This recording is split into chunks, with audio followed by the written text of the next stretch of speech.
It's kitchen lithography experiment time. Hello friends and strangers, welcome back to my messy little studio. Today I'm going to do an experiment I have been meaning to do for quite some time, but just haven't really found the time to get into it.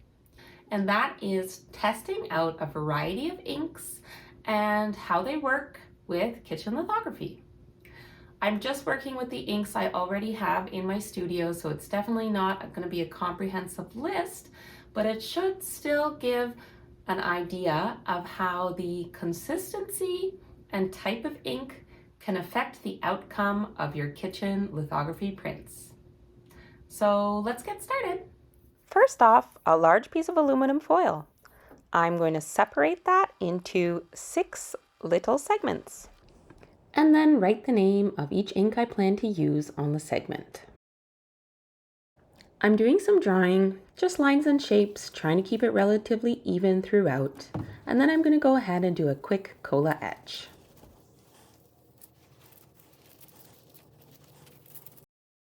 My first ink is a mix. I have 2 black litho inks, one stiff and one looser, and I've mixed them together to get the consistency that I would normally be going for with kitchen litho. Let's see how this rolls up and prints.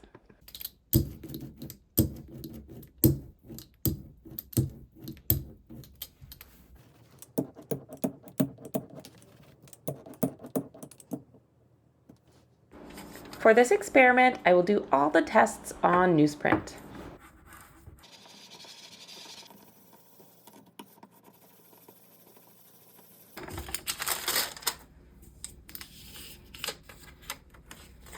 You can see you've got the blacks, and I've also kept all the detail in these lighter parts. So this is what I'm normally going for. I'll set this one to the side and move on to the next. Next, I'm going to be testing what happens if the ink is too loose.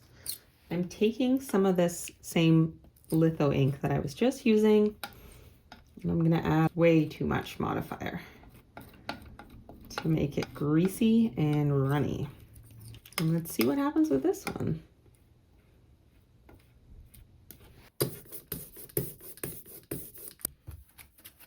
Right from the get-go, there is a lot of ink sticking to the drawn areas on the foil.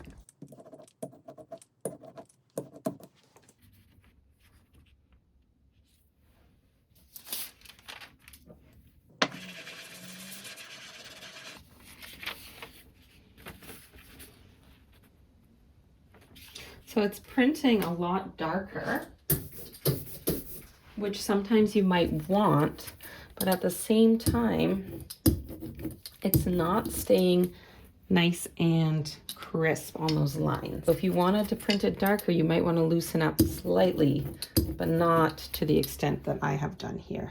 And also, as I roll, these areas at the top that were more delicate shading are probably going to start to fill in. And you'll end up with some areas of solid black that were supposed to be more of a gradation. Next up, ink that is too stiff. I usually use this ink, but I never use it on its own. I always mix it with a looser ink to get it to a more workable consistency.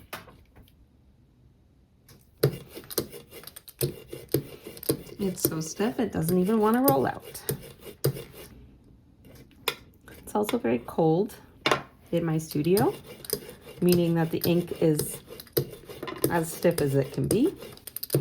In the heat of summer, I might be able to roll this out a lot easier, but right now it does not want to move.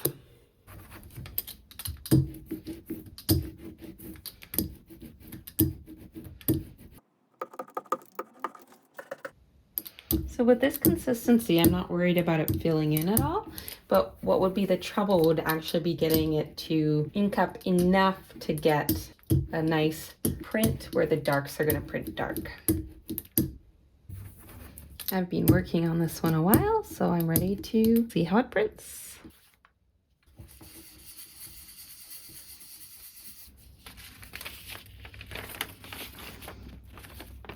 So as expected, it's very, very light getting enough ink to actually build up on that surface and being able to print it at this stiffness would be a huge challenge. What if you have ink that is too stiff and that's all you've got? Well, you could definitely mix it with a modifier, but let's say you don't have a modifier. What is an at-home solution? Perhaps you could mix in a drop of oil. If you're very careful, might be okay. On here I have a little bit of oil, and I'm gonna mix this into the ink.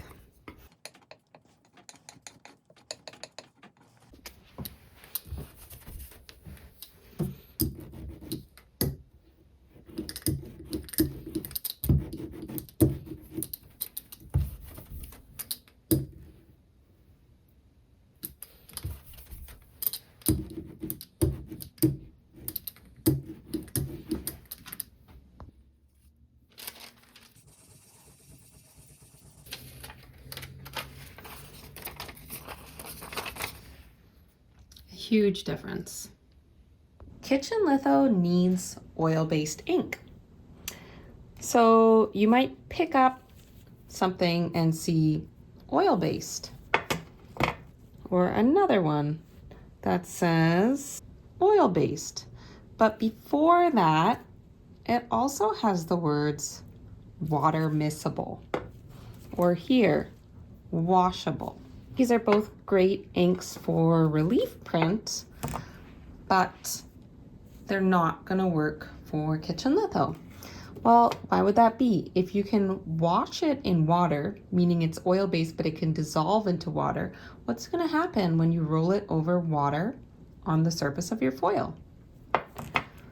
I'm sure you can imagine, but let's do it anyway.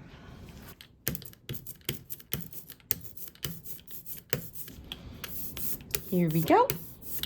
The surface of the foil is wet, and here goes my ink. So not every oil-based ink is gonna work for kitchen litho. You do have to make sure it is not water miscible, easy wash, safe wash, whatever other nomenclature they have. You have to make sure that it's a traditional oil-based ink.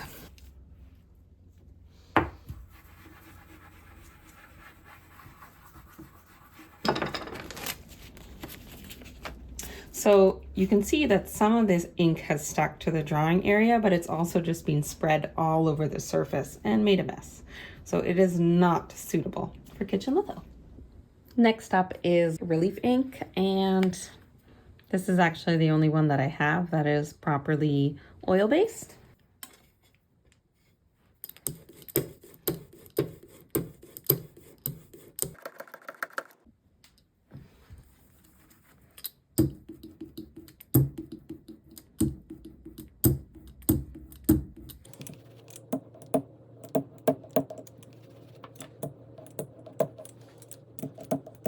So far, this one's looking pretty nice.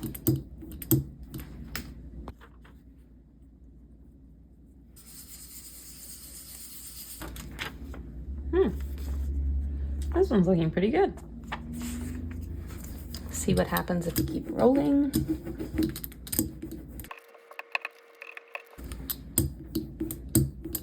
I'd say that's a win.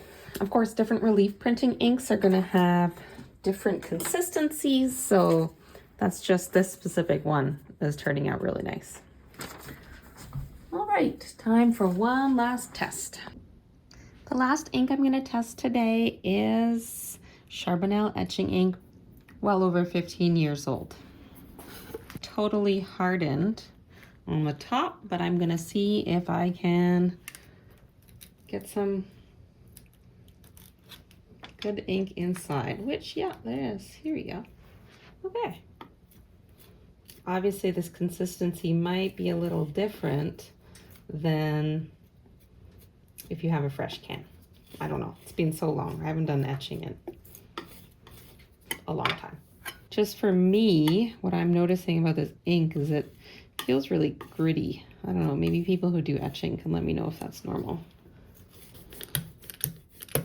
It's rolling out nice and easy.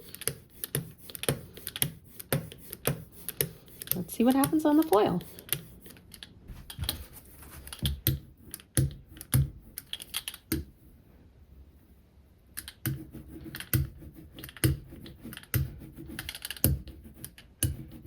What I really notice about rolling this, and of course that's because it's etching ink, is that even though it's quite stiff, it doesn't have the tackiness of litho ink. I suppose that's so you can wipe it off the surface of a plate when you're doing etching or some sort of intaglio type process.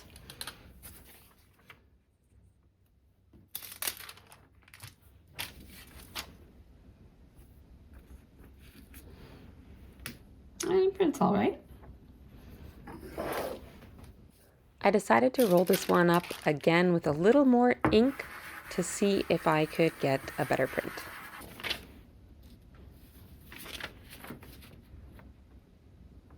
So it's printing. The difference is because I think of the less tackiness of the ink, it's not sticking. So I'd actually have to be a lot more careful about holding that paper in place and not letting it move. And here are the final results. Keep in mind that all inks are going to be slightly different, so the results that you get in your studio may vary from what I've shown here.